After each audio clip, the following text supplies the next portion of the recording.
What's up, everybody? This is Travis from Rocker Breaker Motorsports. Doing something a little different today. Normally I'm giving you guys shenanigans and trail riding stuff, but I haven't seen it done yet, so I wanted to try it out myself.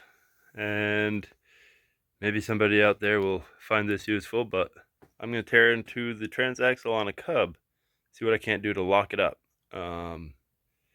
They're super capable machines, even open differential, but I need that extra safety factor of both tires using the braking ability and, well, just better traction all around.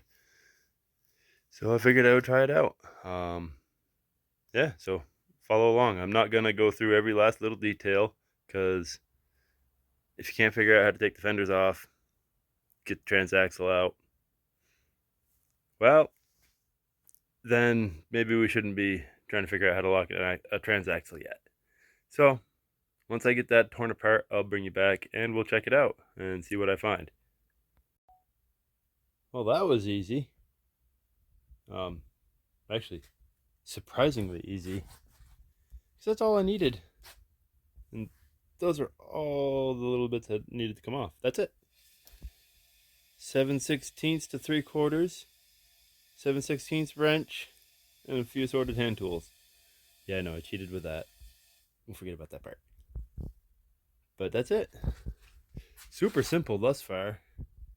And on my reading up on the transaxle itself, there's 4 bolts and 1 hose that hold this hydrostatic unit here. So that should be easy to just discombobulate from there. Those are just the bolts around the housing, and those come off as a unit. So that makes life easier. And then it's just this big intimidating box in the middle that is what JFM, as some people call it, or just, well, it's YouTube, so just magic with that F. I'll let you use your imagination. But boy, this is shaping up to be simple. Simple. Well, here we are. This is where we're at, and all those other catch phrases. It's not too bad. Pretty skookum inside, not gonna lie. Everything's sintered, I'm pretty sure. Not hob cut gears, but whatever. It's 2023, you're not gonna get anything. This was 2000, I guess, so you weren't gonna get anything back then anyways. But bearings everywhere. Pretty skookum setup. And this is where we're at. Next thing is to figure out how to get in there. Those little flashy bits, those are the teeth. Get those to not do that. That's the next step. We'll see what happens. Alright, even more impressive. That's 4 pins, dude. That's 4 gears, 4 pins. Oh, 3 pins, I guess, but there's 4 opportunities to weld that up and not screw it up too terribly bad. Or really, really bad. I guess it depends on how you want to look at it, but I'm thinking welding gears to pins, most especially this cross pin here, weld, weldy. And then probably,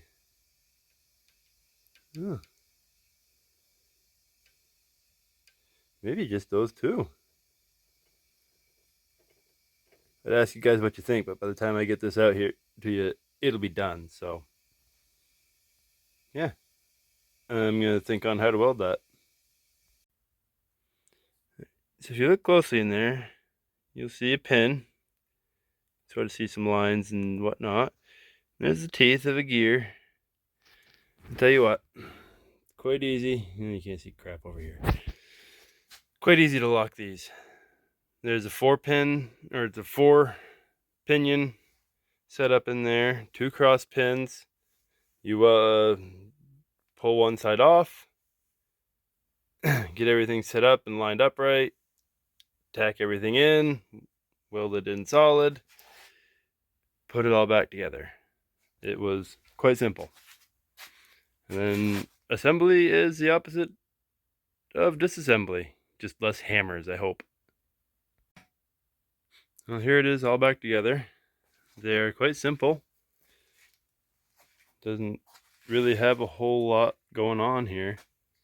You've got back here underneath this gear is your input right there to the bevel gear. That drives this gear, which in turn drives this gear here. And that's your disengagement for your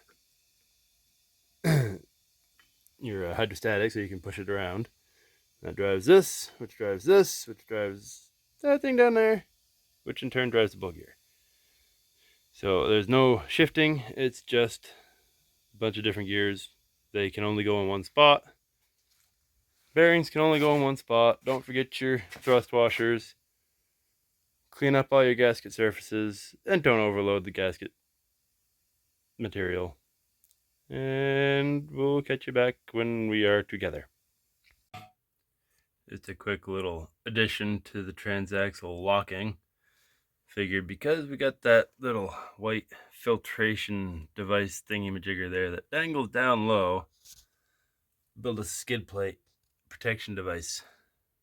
Bolt in, bolt out. I think we're good to go.